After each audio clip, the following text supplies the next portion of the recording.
బుగ్గ మీద వెచ్చని సిగ్గు వచ్చినప్పుడు దానిని అడుగు, ఎర్రదనం అంటే చెబుతుంది.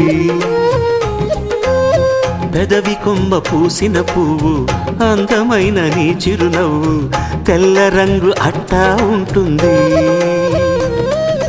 నీలో నిలువున పులకలు రేగిన వేళ నువ్వే పచ్చని పైరువు అవుతావమ్మా.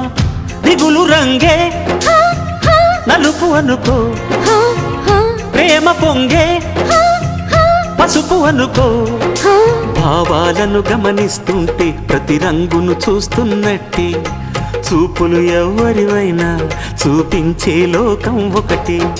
నేస్తమా ఇద్దరి లోకం ఒకటే లేవమ్మా, అందుకే నా కన్నులతో లోకం చూడమ్మా.